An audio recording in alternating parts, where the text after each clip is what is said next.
Alors, on peut maintenant euh, partager ce qui se passe pour la mère et son bébé dans le premier mois de la vie.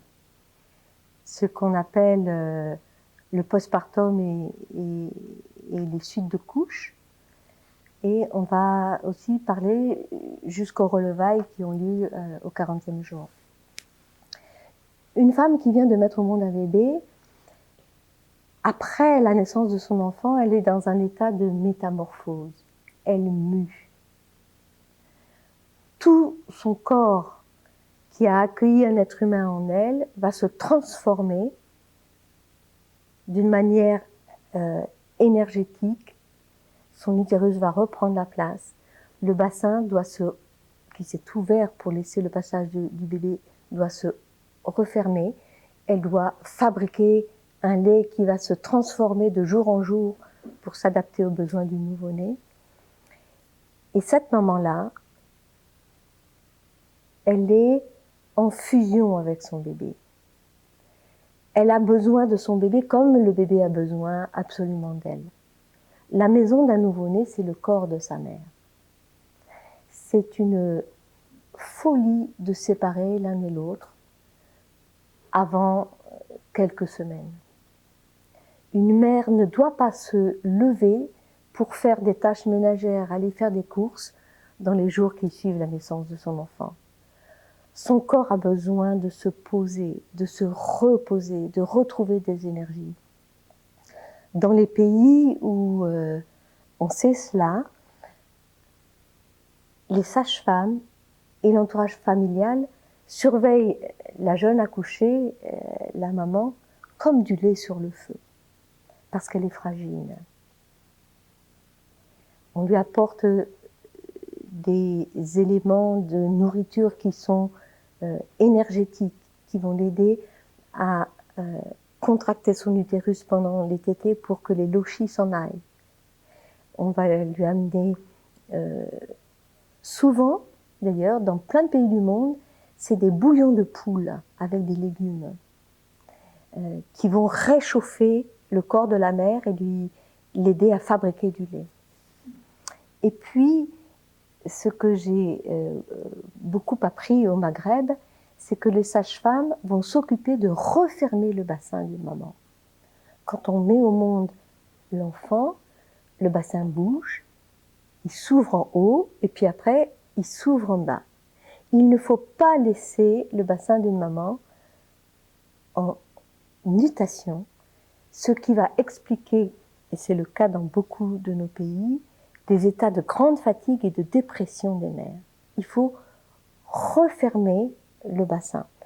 Et donc les sages-femmes traditionnelles connaissent, on pourrait presque dire que ce sont des gestes d'ostéopathie.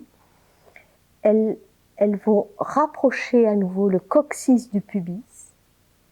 Ensuite, elles vont étirer l'une après l'autre les jambes en les balançant et en étirant, en tournant le pied et la cheville en rotation interne d'un côté puis de l'autre pour refermer les branches du pubis qui se sont écartées et qui doivent se remettre en bonne place.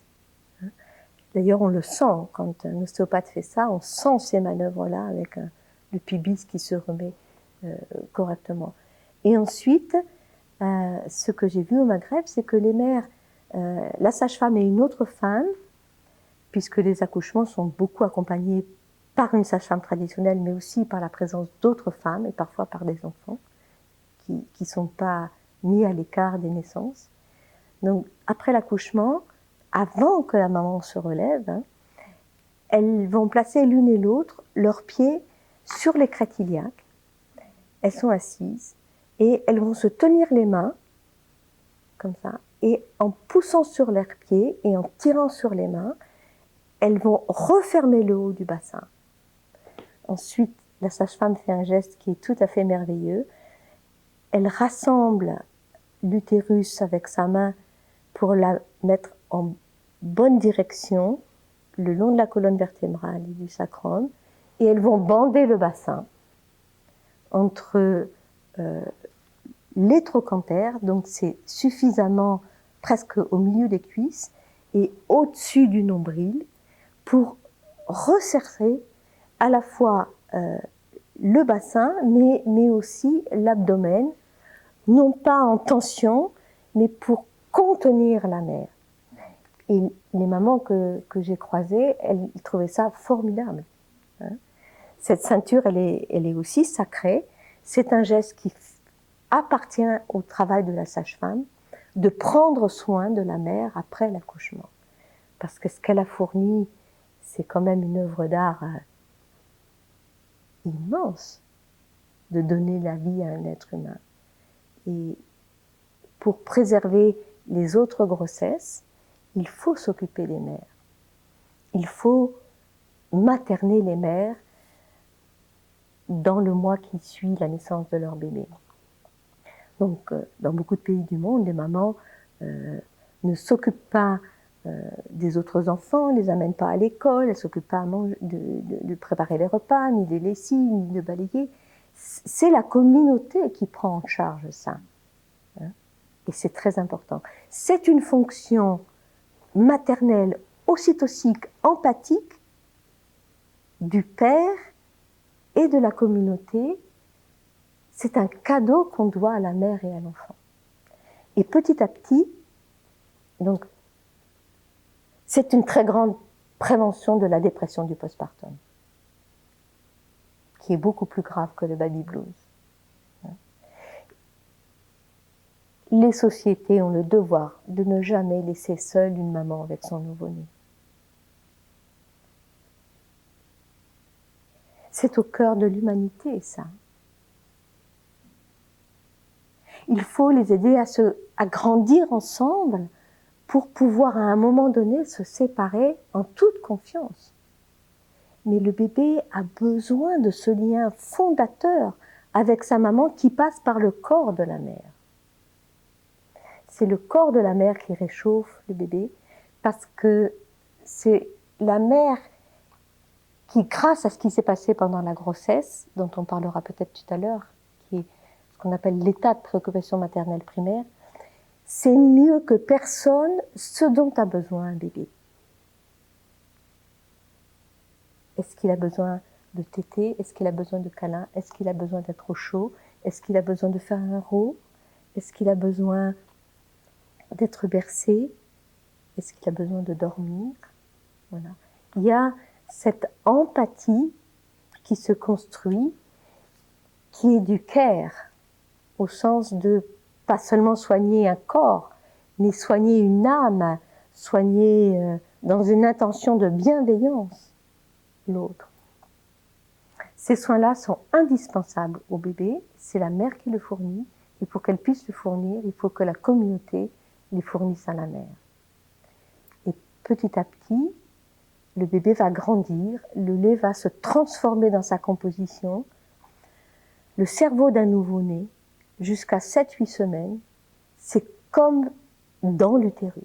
Il ne sait pas faire la différence entre le jour et la nuit. Il est encore dans le monde cosmique. C'est à la fin du premier mois que des rythmes profonds vont se construire dans son corps et qu'il va pouvoir commencer à différencier les cycles circadiens. Ce n'est pas avant, parce que son cerveau est immature.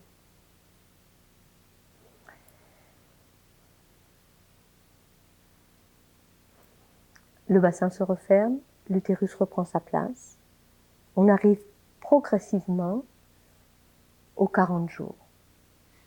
40 jours, c'est un nombre qui est symbolique dans beaucoup de cultures. Dans la religion judéo-chrétienne, on fête ce passage-là qui est ritualisé, qu'on appelle les relevailles. Les relevailles, c'est les relevailles de Marie. Et c'est la Chandeleur. La Chandeleur, c'est 40 jours après Noël. On garde de ce rite qui était très important dans toutes les régions christianisées. Le rite que l'on garde, c'est les crêpes.